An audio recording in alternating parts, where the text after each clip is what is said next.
Eu me sinto muito feliz de estar nesse evento e honrado, também me achando imerecido do lado de duas pessoas que eu tanto admiro e que fazem parte da história da minha vida. O Tiago numa sala de aula, Caroline eu encontrei pela primeira vez no primeiro Conesse que foi realizado sob a liderança do JEP, ela psicografando de maneira febril numa reunião mediúnica. Além do que, são duas pessoas a quem eu guardo no coração com muita gratidão em face de determinados caminhos da nossa própria vida. O médium é um ser humano.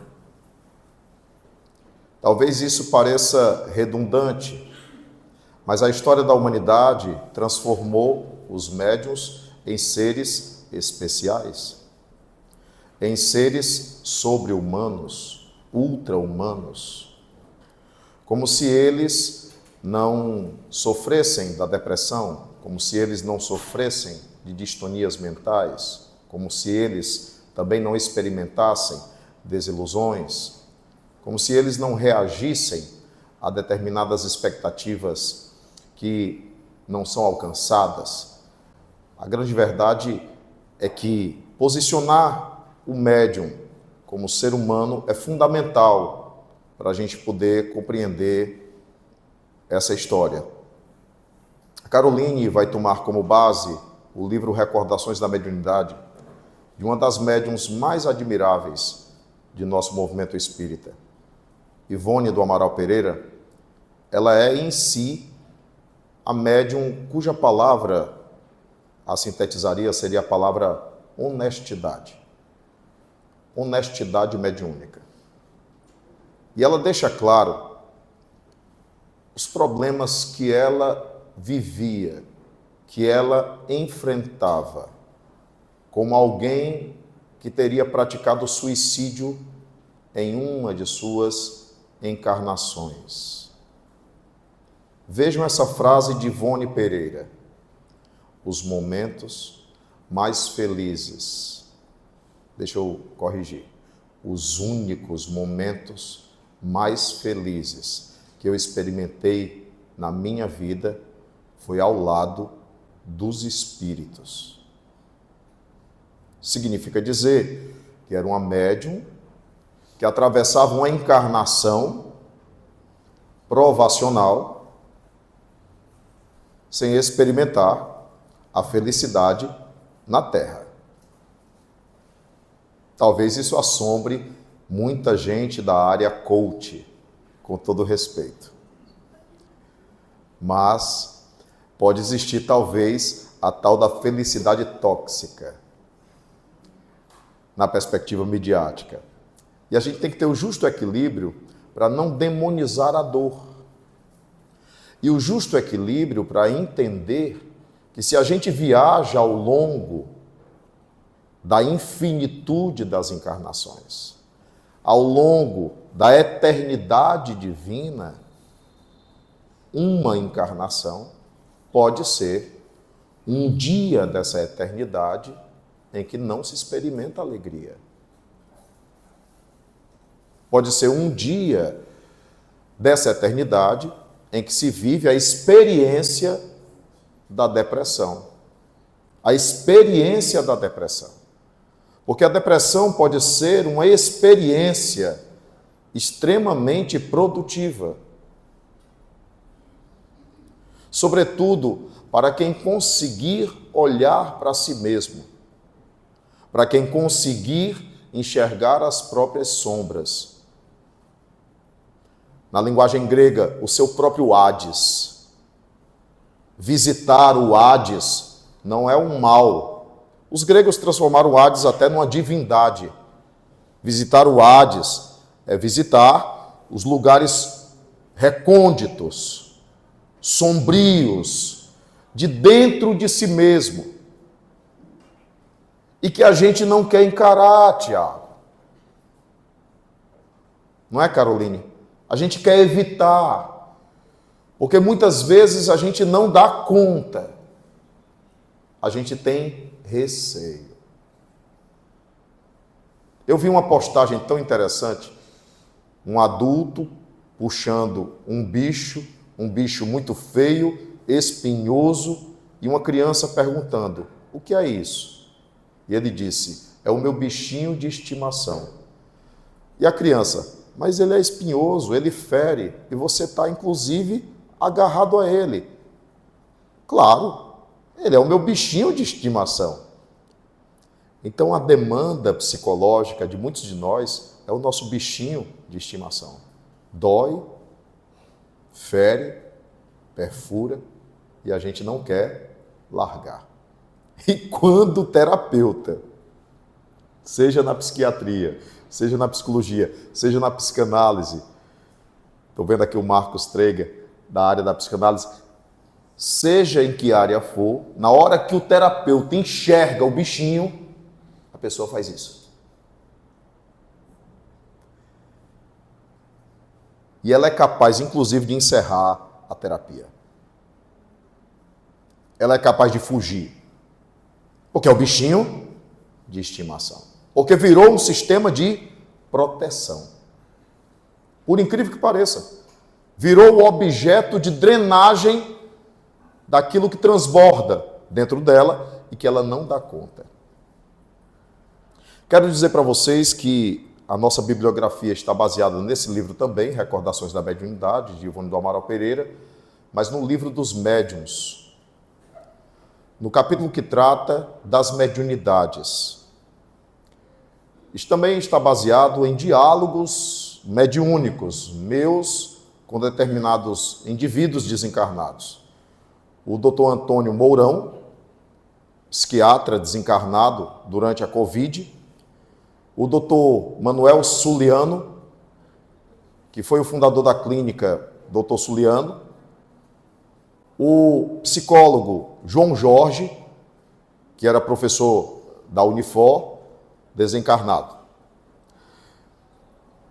E os diálogos que nós entabulamos em relação à mediunidade e à saúde mental tem muito a ver com algo que o espírito André Luiz revela numa obra sua, Missionários da Luz. A reencarnação de Segismundo. Não sei se vocês já ouviram falar. Para poder entender um pouco isso, a gente tem que imaginar que a matéria é um lençol feito de malha. Um lençol feito de malha. Você olha para o lençol e percebe que ele é compacto. Você não consegue perceber nenhuma subdivisão, você não consegue perceber nenhum furo.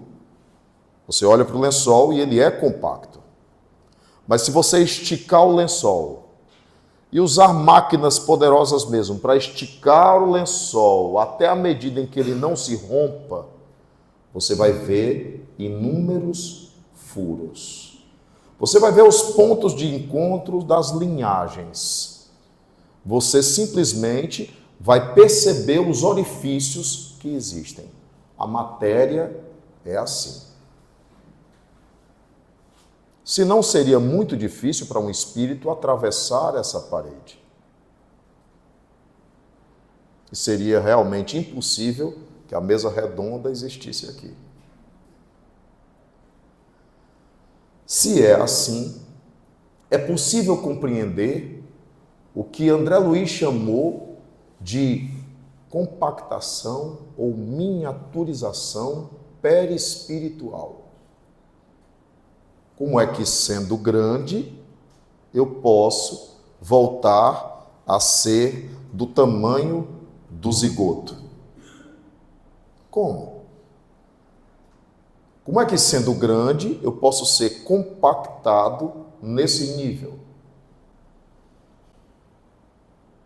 Então não tem a ver com o tanto de matéria, mas com a concentração da matéria. Tem gente aí perguntando para onde é que eu estou indo, porque não está entendendo o que tem a ver. Já já a gente vai entender. Esse corpo espiritual também é feito de matéria. Eis a questão. E que virou uma grande confusão no movimento espírita. Eu não sei se meus amigos de vez em quando visitam a internet, palestras na internet, e o quanto nós temos visto companheiros espíritas detonando a obra de Francisco Cândido Xavier. É força de expressão, obra de Francisco Cândido Xavier, a obra não é dele, as psicografias, os livros recebidos. Não sei se vocês já entraram em contato com o tanto de contestações que existem à ideia de colônias espirituais. Existe um grande embate na internet. E esse espaço está sendo cada vez mais tomado por essa condição de que no mundo espiritual não existe o que foi revelado. Que aquilo é coisa da cabeça do médium, do imaginário do médium, que aquilo tudo é um equívoco. Esquecem-se de 2 capítulos cruciais, paradigmáticos da doutrina espírita. Um deles é o capítulo 8º do Livro dos Médiuns, Laboratório do Mundo Invisível. Esse capítulo é chave para o entendimento de muitos dos fenômenos, de aparições, de vidências, muitos dos fenômenos da escrita do Chico Xavier. Laboratório do Mundo Invisível. Por que um homem apareceria desdobrado do corpo físico com uma cigarreira? De onde veio a cigarreira? Como a cigarreira foi formulada? Por que a cigarreira existe como aparência? Lembraria uma médium que eu admiro demais, Joana d'Arc, uma médium medieval, que ouvia Santa Catarina, Santa Margarida, Arcanjo Miguel, São Rafael, só gente fina do mundo espiritual, e salvou a França. Não tinha que ter Torre Eiffel ali, não. Era para ter a estátua dela. Porque sem ela, a França não existiria. Literalmente, Deus queria que a França continuasse a existir. Kardec disse, graças a Deus. Porque sem França não tem iluminismo. Sem iluminismo não tem espiritismo. Crucialmente, é isso. A Inglaterra teria tomado conta de tudo e a mentalidade da Inglaterra não é semelhante à mentalidade francesa. Então a história é feita pelos homens, sim. A história é carreada pelo livre-arbítrio humano, com certeza, mas atravessada pela vontade de Deus também. Também. Aliás, esse papo de livre-arbítrio é um papo muito relativo. A gente enche a boca no centro espírita para dizer, nós temos livre-arbítrio. E olha eu que não estou falando sozinho. Cadê meu livre-arbítrio? Allan Kardec perguntou aos espíritos, como saber se o pensamento é nosso ou deles? E a resposta é, quase sempre o primeiro impulso é vosso, mas o impulso é teu, somado com mais alguém. Outro livro que é indispensável a esse estudo de seminário de hoje é Condomínio Espiritual, de Hermínio Correia Miranda. E essa tese do condomínio espiritual é muito interessante para o nosso estudo de hoje, porque você é um condomínio espiritual. Quando você entrou aqui nesse seminário, entrou você e pelo menos mais uns 5 que não pagaram ingresso.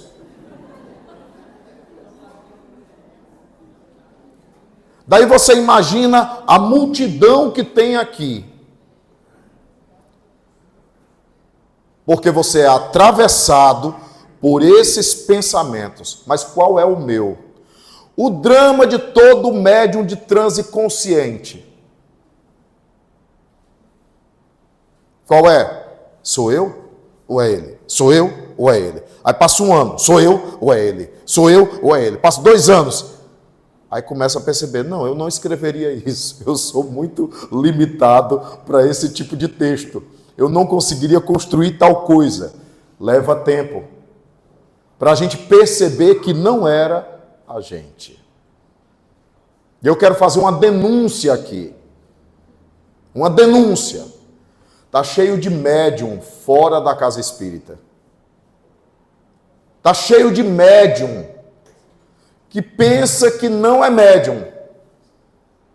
Nem todos são médiums. Há aqueles que de raro nada sentem.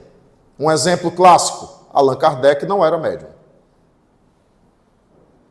Mas não sentia nenhum arrepio. Existe o não médium, mas é raro. É raríssimo. Mas no mais das vezes, a maioria esmagadora é médium. E aí, se você pensa, estava conversando com o Tiago ali fora sobre isso e ele colocando algumas ideias. Se você pensa que o pensamento é seu, e se o pensamento não for seu, como por exemplo, a vida não tem sentido, a vida não presta, as pessoas são hipócritas, você não conta com ninguém. Qual é o sentido da tua vida? Você já morreu, você já está morto. Melhor consagrar essa morte logo. Pula. Percebem? Mas essa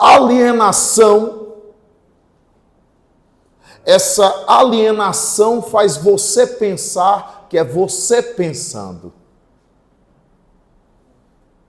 E de certo modo, até aquele ponto, como o Tiago colocou ali fora, já há ali uma simbiose,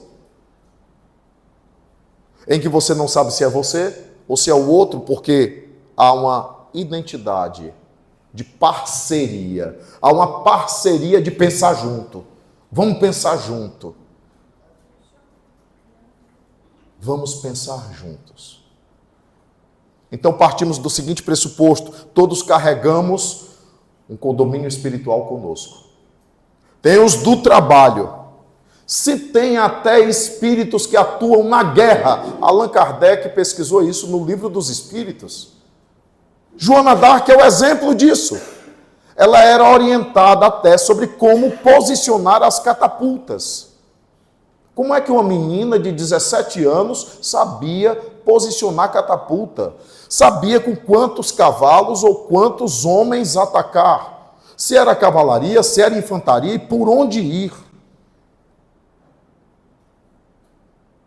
Então, sim, há espíritos nas guerras, inspirando os homens de lado a lado. Há espírito com você no WhatsApp.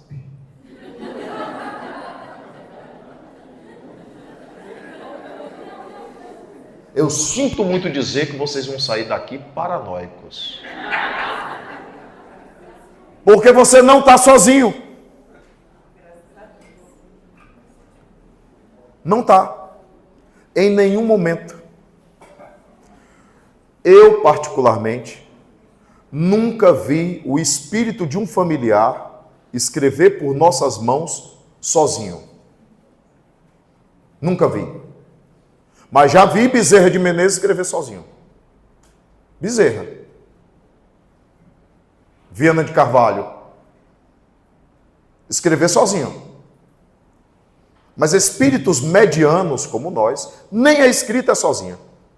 E foi percebido pelas grafoscopistas, porque como a letra muda, as grafoscopistas que nos pesquisaram no sul do país, elas notaram que tinham 3 gêneses gráficas. 3 gêneses gráficas. A gênese do médium estava identificada, a gênese gráfica do médium, pelo método dos traços curvilíneos. Grafoscopia é uma ciência, inclusive criminalística. A gênese do autor da carta, o espírito que estava escrevendo, e uma terceira letra, uma terceira gênese de alguém que estava acompanhando. Então é ponto factual você perceber que você nunca está sozinho. Nunca estamos sozinhos. Agora a questão é, que influências são essas? Que companhias são essas? Quais são as minhas companhias? Então eu vou precisar fazer uma pesquisa sobre mim mesmo. Tá aí uma coisa boa? Pesquisar a si próprio, pesquisar a si mesmo. Porque estamos mergulhados num oceano de vários eus. Porque se é complexo pensar que inúmeras identidades nos acompanham e configuram conosco pensamentos, sentimentos, intenções, atitudes e sensações, se eles estão conosco em todo esse complexo, existe uma outra linha de complexidade. Eu espero que vocês não saiam daqui mais confusos do que entraram.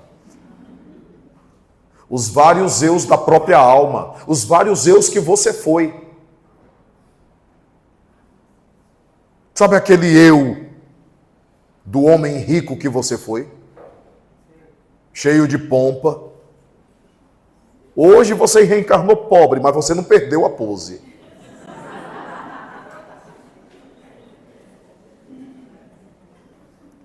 O eu criminoso, sim.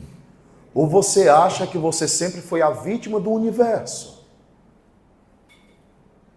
O eu do abusador, sim. O eu do desequilibrado na área sexual. O eu do viciado. Esses eus estão vibrando dentro de você. E a educação dos seus pais foi o processo terapêutico divino proposto para tentar reformular os seus caminhos. Se essa educação ela foi efetiva, consistente, com certeza você vai se libertando das amarras, dessas personalidades que você ostentou em outras vidas pregressas. Compreendem? Aí eu pergunto a vocês, aqui olhando para o Tiago, para a Caroline, se não é plausível e realmente indispensável pesquisar a si mesmo. Pesquisar a própria alma. Nós estudamos o ESD 1, ESD 2, ESD 3, ESD 4, ESD 1000. Nós estudamos o GEM, o EAD, nós lemos livros, mas o maior aprendizado, segundo que a irmã Rosália me colocou outras vezes, ela disse assim, o melhor aprendizado é o aprendizado na dor, o aprendizado aplicado à dor, o aprendizado aplicado à experiência, o aprendizado aplicado à demanda, o aprendizado aplicado àquilo que te atravessa, que te incomoda, que te implica. Esse aprendizado é o aprendizado a ferro e a fogo. Esse aprendizado você nunca esquecerá. Então olha para a pessoa do lado aí, olha para ela, por favor, dê uma olhadinha, não tenha medo não. É só um espírito encarnado do seu lado mesmo. Tá? E para quem tem medo de alma, já deveria sair correndo, porque você está do lado de uma alma. A alma significa o espírito encarnado, é a condição do espírito encarnado. Então você está do lado de uma alma. Olhou para a alma, agora olha nos olhos dela e pergunta assim, qual é o teu problema?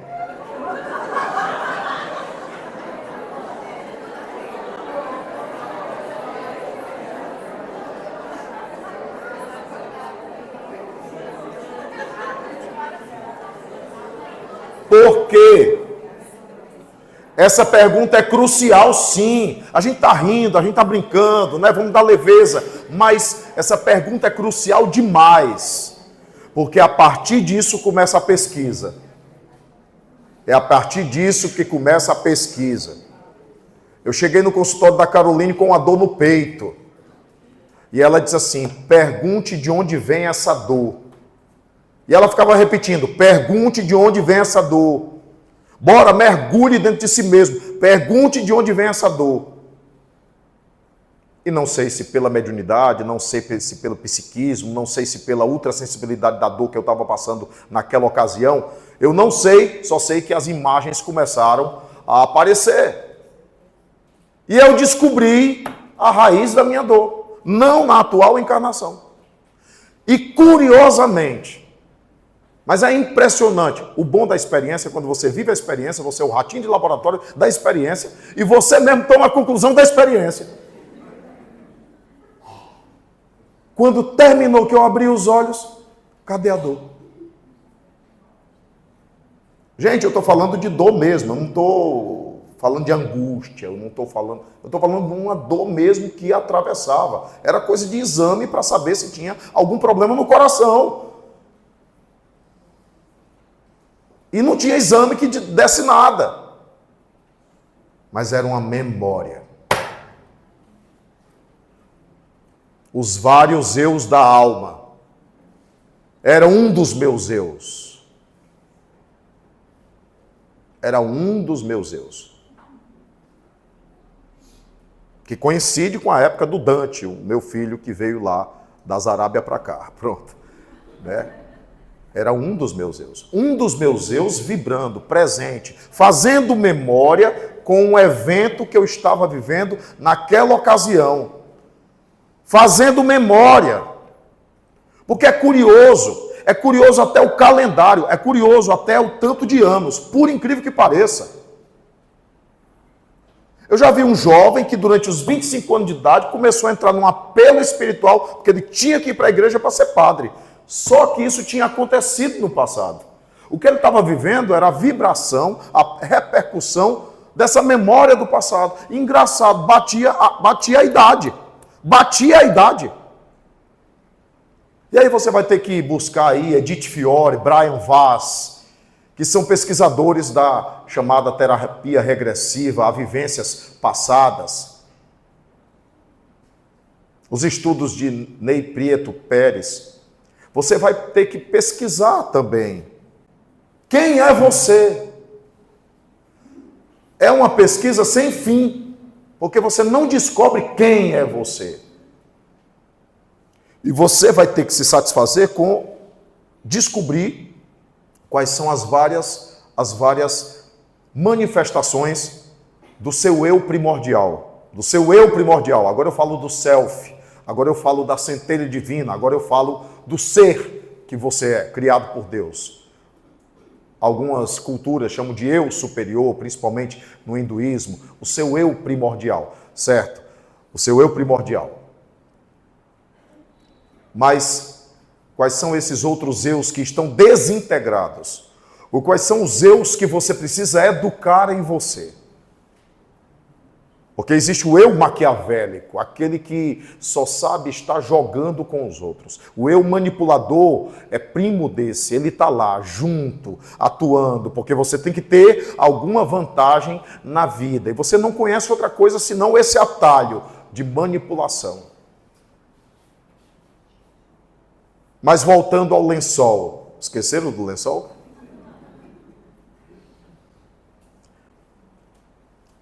Existem fendas múltiplas, inúmeras, no perispírito. Essas fendas, elas podem entrar em processo de desequilíbrio. Especialmente nos chamados vórtices, plexos, centros de força ou chakras. Não me importa o nome, tem gente aí brigando por causa de nome, de nomenclatura, de idioma. Tanto faz como tanto fez, com tanto que a gente se entenda. Os espíritos disseram quase isso para Allan Kardec. Não importam as palavras, com tanto que vocês se entendam. Esses entrelinhamentos nervosos, chamados plexos no nosso soma, no nosso físico, eles coincidem com os fulcros ou os complexos energéticos chamados de centros de força pelo André Luiz, e que já eram chamados pela cultura milenar hinduísta, budista, a cultura milenar do Oriente, eram chamados de chakras. Coronário, frontal, laríngeo, cardíaco, solar esplênico, sacro. Fora esses, André Luiz fala de um plexo, ou subplexo, como queiram chamar, que ele chamou de humeral, que fica atrás das costas, entre as espáduas, e que serviria para o intercurso da psicografia, especialmente a psicografia mecânica. De acordo com o mecanismo da psicografia, também capítulo do livro Missionários da Luz, que eu citei para vocês. É curioso, eu quero dizer para vocês, meus queridos irmãos e amigos, que é até retrô citar livros hoje. Numa civilização que está deixando de ler livros. Numa civilização que assassinou livrarias. Eu estou doido para conversar com o gerente da leitura para saber qual é a estratégia dele, para ainda existir. Eu conversei com a Luciana Duma, do Jornal Povo, para saber como é que o teu jornal ainda existe. Mas são os tempos, tudo está se tornando midiático, que sejamos avisados disso, com relação às produções acadêmicas e científicas que possam vir a lume, para ver a maneira de comunicar isso às pessoas. Porque não adianta uma pesquisa ficar lá, engavetada na universidade, se ela não for popularizada. É preciso acabar com essa ruptura entre o acadêmico e o popular, ou pelo menos retraduzir aquilo que foi objeto de pesquisa e conclusão científica. Aliás, esse seria o caminho de Allan Kardec, caminho que nós, como movimento espírita, perdemos. Caminho que vai ser retomado por pessoas que nem espíritas são. É o que está acontecendo a todo momento e a toda hora.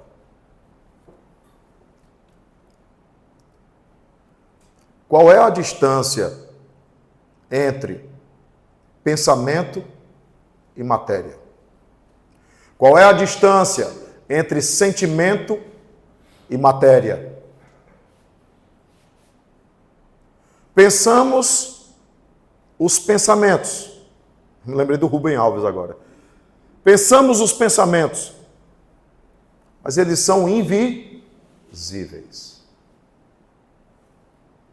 Mas, curiosamente, de acordo como são meus pensamentos, que obedecem a determinado sistema de crenças, assim é a minha matéria. A matéria, precisamos concluir, que a matéria, embora a matéria, ela sofre sim a influência do pensamento.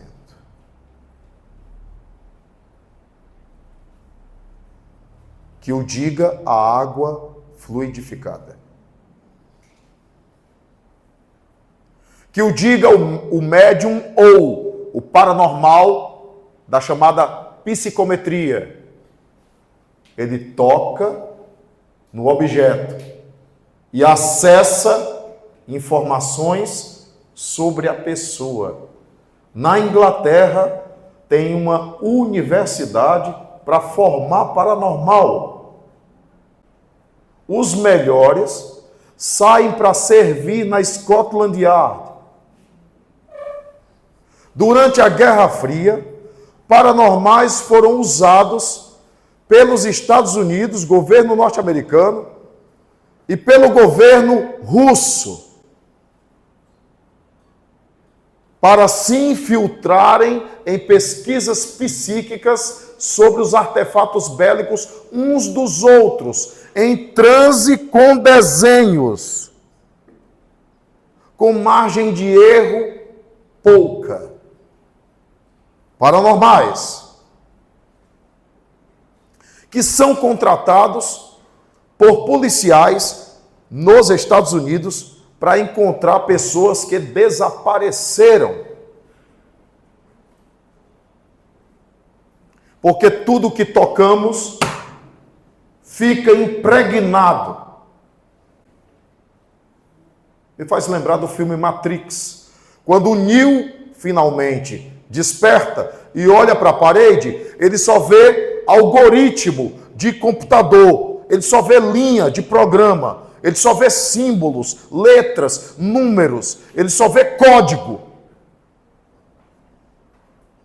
Tudo é informação. Tudo é ideia. Se isso é verdadeiro, tudo é sintonia. Então eu volto e pergunto, qual é o teu problema? Porque conforme seja o problema da tua vida, o problema maior da tua vida, o problema existencial da tua vida, eu te direi com quem tu andas. Pessoas que têm problema de baixa autoestima, por que será? De onde é que vem essa voz que te rebaixa tanto? Você é bonito, você é bonita, você é belo, você é bela, você é capaz, você... Mas por quê? Nada te convence. E não adianta procurar em outra pessoa a sustentação disso, porque não vai funcionar. A outra pessoa pode ser provisória. E quando ela se for, vai embora também a tua autoafirmação sobre si mesmo.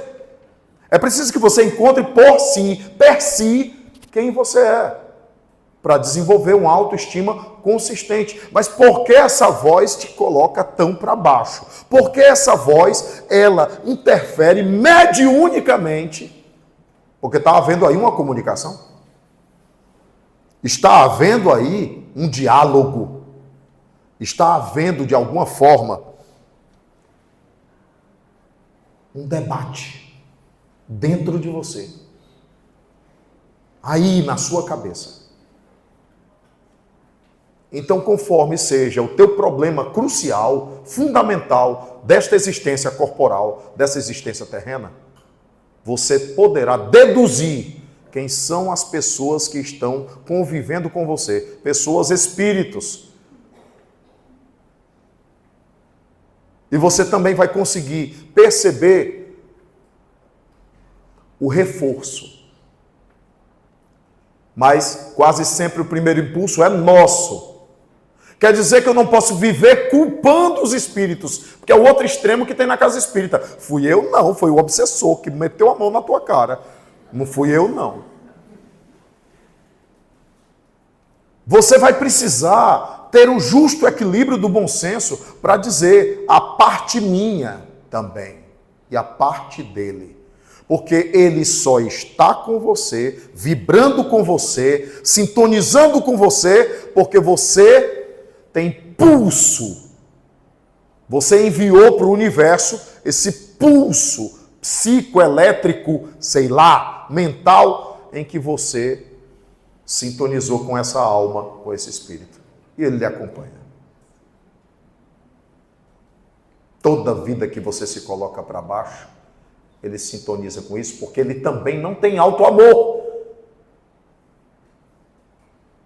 Então há uma alimentação, há um mutualismo. A gente estuda isso em cadeia alimentar, a gente estuda isso em ecologia. Há um mutualismo simbiótico entre vocês dois, vocês três, vocês quatro, vocês cinco. Legião! Lembra do endemoniado gadareno? O endemoniado de Gadara. Legião, porque somos muitos. Uma legião romana era composta normalmente por 1.200 soldados.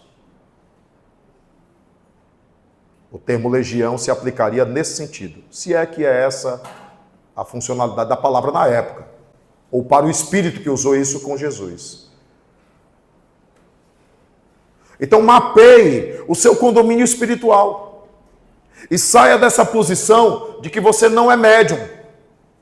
Porque os médiums sofrem a pecha de que tem que se vigiar. Ei, olha, cuidado.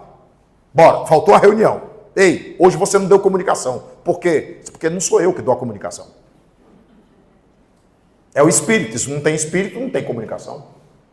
Eu não posso ser desonesto de ano, não. Toda reunião mediúnica eu tenho que incorporar. Feliz a reunião mediúnica que só tem uma comunicação de um único espírito. Feliz o grupo que tem uma mediúnica que só tem uma comunicação de um espírito em que eles podem aprender juntos no depoimento desse espírito sobre algo. Por quê? Porque a problemática humana não se reduz a 15 minutos de comunicação mediúnica. Desculpe estar me intrometendo. Mas é crucial perceber isso. Pela dimensão psicológica, psiquiátrica, psicanalítica desse evento, é crucial perceber isso nas mediúnicas, porque as mediúnicas são reuniões de terapêutica das almas que já faleceram. E feliz a mediúnica em que os espíritos podem falar. Já que tem doutrinador que fala,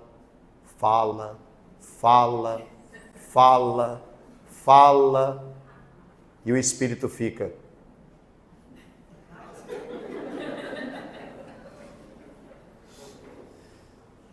Um deles olhou para mim e fez assim.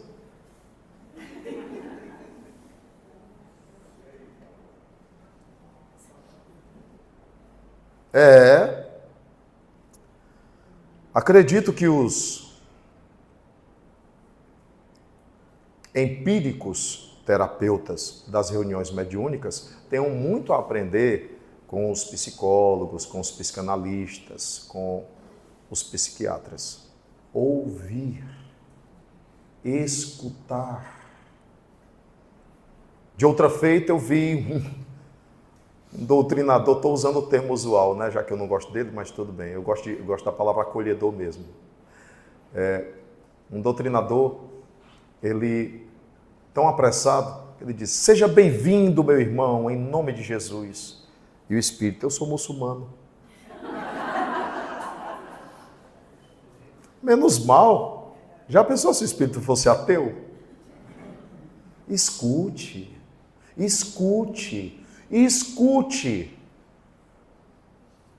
Vivemos num mundo em que a gente não escuta mais. Jean-Yves Leloup, no livro Terapeutas do Deserto, ele menciona essa habilidade que o ser humano deveria desenvolver. Escutar não é fácil, porque você já escuta esperando dar a resposta no outro. Você já escuta calculando o que o outro está dizendo. Às vezes o outro vai terminar a frase, você termina a frase por ele. Eu conheço amigos meus que ele termina a frase por mim. Eu disse: eu não vou falar mais. Vivemos num mundo que precisamos escutar. Temos um par de ouvidos, precisamos escutar. Escutar o outro, escutar a dor do outro. Há muita invisibilidade. E depois dessa posição aqui, eu já não olho mais para o lado.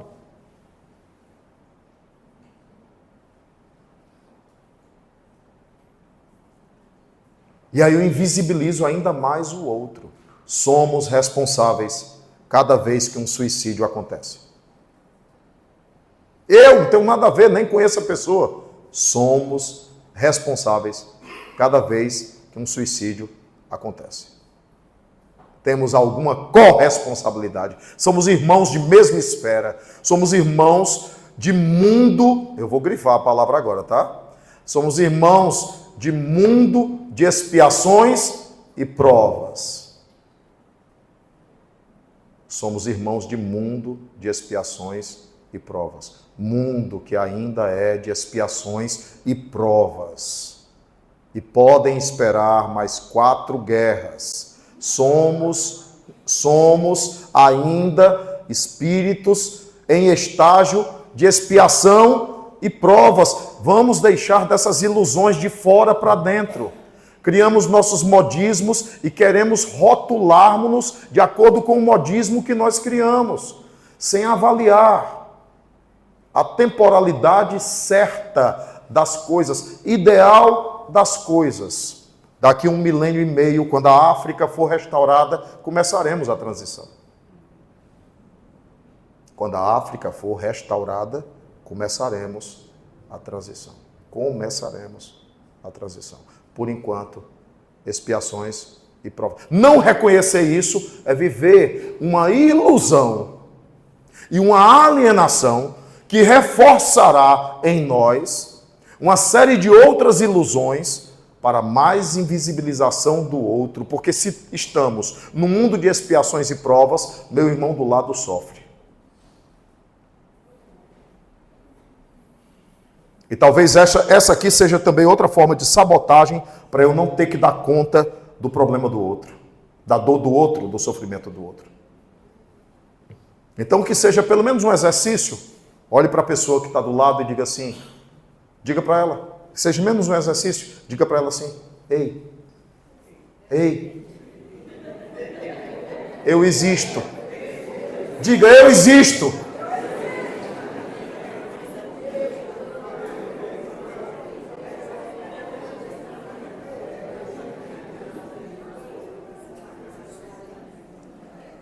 Se todos somos mais ou menos médiuns, sofremos influência desse mundo espiritual, dessa multidão que se acotovela junto de nós. Houve uma época, na década de 90, que Emmanuel respondeu uma pergunta dizendo que a humanidade desencarnada era 3 vezes a humanidade terrena.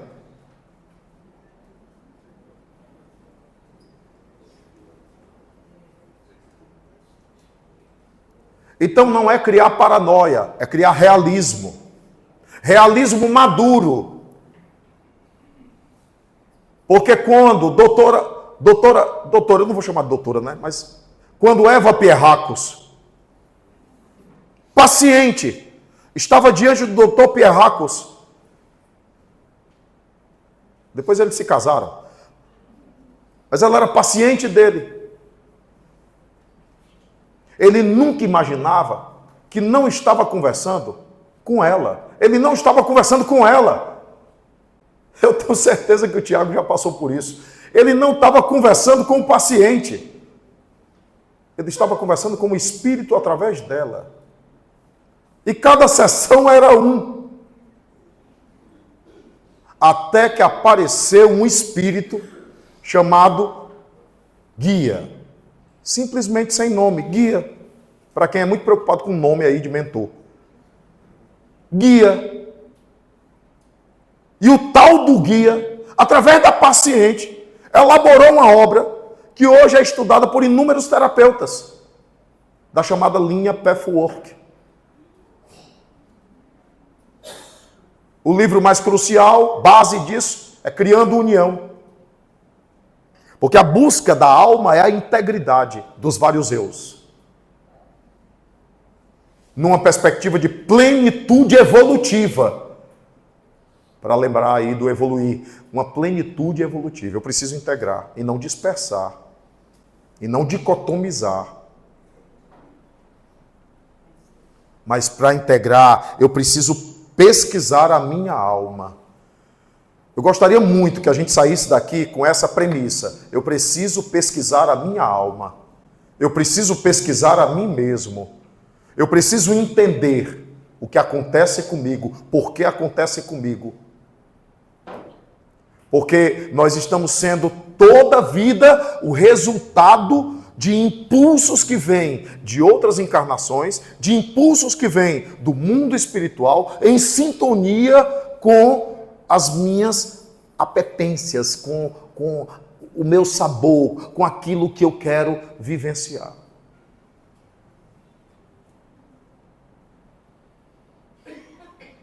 Hoje você pode estar querendo viver uma coisa que você já viveu fartamente noutra encarnação. Por que não renuncia agora? Por que você tem que continuar vivendo o que você já esgotou de sobra noutra vida?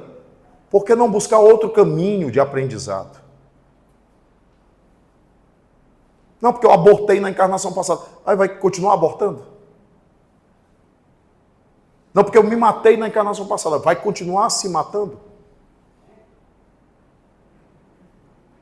Não, mas minha vida não me serve. Talvez não sirva para você, pode servir para alguém. Já que a sua vida não lhe serve, dê ela para alguém. Ofereça ela para alguém. Se dedique a alguma causa, se dedique a algum ideal, a alguma coisa. Voltando para o lençol. A gente já com vontade de dormir. Se o perispírito, ele é cheio de fendas, e essas fendas, elas podem entrar em desequilíbrio. A mediunidade é o resultado dos desequilíbrios múltiplos, emocionais, existenciais da alma humana.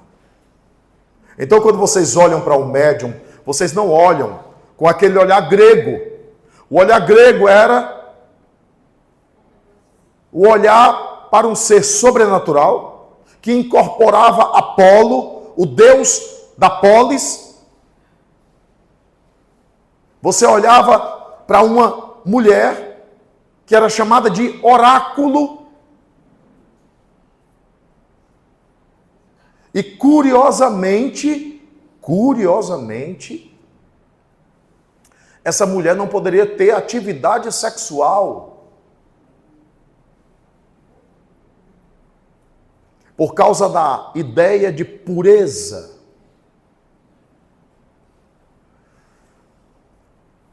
E aí você imagina os inúmeros conflitos da alma daquela médium. Você não tem um olhar romano, como quem olha para o Hierofante, ou um hindu, para quem olhava para os rishis, ou alguns hebreus que olhavam para os pitons ou pítias da pitonisa de Endor, e olhavam para seres sobrenaturais. O olhar kardeciano para o médium é olhar para quem olha para uma ponte psíquica, que continua sendo um ser humano. E que precisa se autoavaliar. Quando Kardec faz um estudo sobre os médiuns, ele fala dos médiuns melindráveis, que não aceitam receber críticas. Ele toca na fibratura da psicologia do médium. Os médiuns são seres humanos que precisam de terapia também. Não, eu sou médium, meu terapeuta são os espíritos. Não. É preciso reconhecer isso. E quando eu falei da denúncia, é porque, de fato, vocês precisam reconhecer em que nível a sua mediunidade se manifesta em você. Porque a pessoa pensa de maneira radical e pensa assim: se eu sou médium, eu tenho que estar na mesa mediúnica lá do JEP. Não, tenha calma. Talvez a sua mediunidade não seja ostensiva para a incorporação. Mas você está mediunizando o sentimento de espíritos. E não reconhecer que esses sentimentos são do espírito faz com que você se desequilibre no cotidiano. E dê vazão a esse sentimento diante do seu esposo, da sua esposa. Dê vazão a esse sentimento diante do seu filho, da sua filha. E pense na confusão. Porque há almas infelizes do outro lado da vida, que não estão satisfeitas com a felicidade da sua família, ou com o equilíbrio da sua família, ou por você ter alguém, ou por você ser amado ou amar alguém, ou por você, pelo menos, buscar o amor. Se isso é verdadeiro, e se estamos atravessados por essa multidão de desencarnados, nós precisamos pesquisar os nossos pensamentos, saber quais são esses pensamentos predominantes, reconhecer como foram formuladas as nossas crenças, porque nossas crenças determinam a maneira que a gente vai reagir diante da vida, diante do outro, diante das coisas e diante de Deus. É um compromisso que você precisa ter consigo mesmo. Não é porque porque eu tenho que ser uma boa esposa. Não, porque eu tenho que ser um bom esposo. Não, porque eu tenho que ser melhor. Não tem a ver com isso. Tem a ver com consciência. Eu lembro do livro Ser Consciente, de Joana de Ângeles, através de Divaldo Franco. Um dos melhores dessa série psicológica da Joana de Ângeles, através do Divaldo Franco. O ser consciente. Viver conscientemente é muito difícil. Viver com consciência, escutando a voz interior. Precisamos exercitar isso.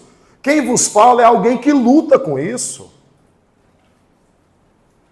Porque a mediunidade se apresenta como desafio, mas a mediunidade é uma terapia para a minha alma. A mediunidade é um instrumento de equilíbrio de uma alma doente, tal qual sou. Porque eu sei dos meus pensamentos. O pessoal chama de pensamento intrusivo, né? Eu sei dos pensamentos que me atravessam. Eu sei, eu escuto os pensamentos. Eu vejo, eu percebo. E eu também sei o quanto exercer a mediunidade é terapêutico para a minha alma. Então não é privilégio, é misericórdia divina. Misericórdia divina, porque sem isso, talvez fosse uma encarnação extremamente débil.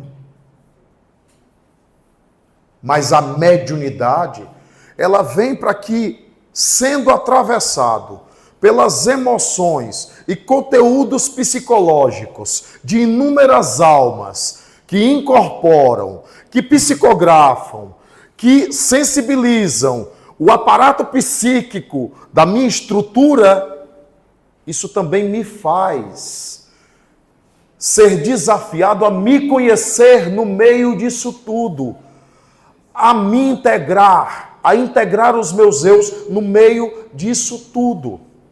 Eu entendo uma frase que o Chico Xavier disse: a paz que acontece no coração de alguém através da mediunidade é um pouco da paz que eu mesmo preciso ter.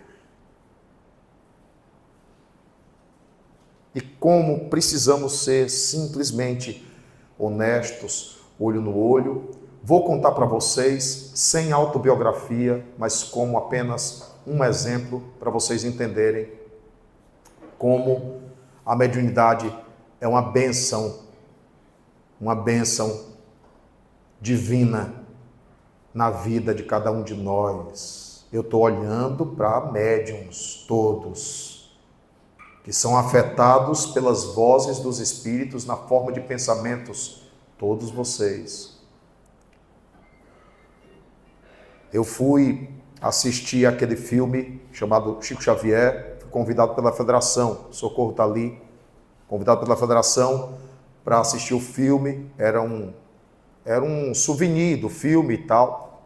Fui com minha mãe, fui com minha filha Jéssica, fui com meus irmãos, fomos lá assistir o filme. Assisti o filme, ri, chorei, eu gostei demais daquele filme. Tem alguns fatos que não foram daquele jeito, né?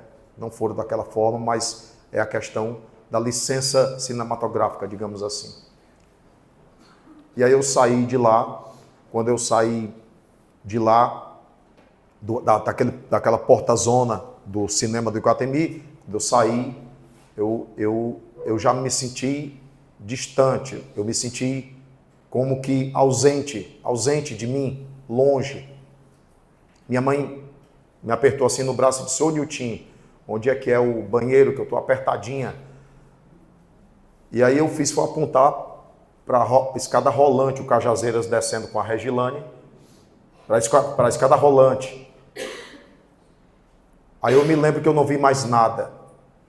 Eu só via um escuro, mas era um escuro, gente, tão escuro, tão escuro, tão escuro, que eu não entendo como é que eu enxergava no escuro. É curioso, era um escuro, mas eu via dentro do escuro. E senti mãos pegando nas minhas pernas, nos meus pés. Eu vi mãos saindo da terra, mergulhadas, acinzentadas, lama pura, muita lama. Eu ouvia gritos, eu ouvia uivos, eu ouvia dor. Eu comecei a sentir a dor de todo mundo, a dor de todo mundo dentro de mim. Eu me lembro que eu trinquei os dentes. Minha irmã Simone disse que ouviu quando eu disse: eu não dou conta de tanta dor. E eu não sei por que eu dizia assim: procurem outro. E uma mulher vinha com a criança nos braços, ela chorava, a criança também chorava, era uma dor, um desespero. Eu entendi por que Jesus falava de choro e ranger de dentes. O que era aquilo? A Margarida era presidente da federação na época, veio me socorrer, me botaram numa cadeira, minha mãe ficou aplicando passe, foi um vexame diante do pessoal do movimento espírita. E eu noutra, esquizofrênico, vendo e ouvindo imagens que ninguém estava vendo. E uma voz doce e suave da irmã Rosália dizia assim: foi de onde você veio?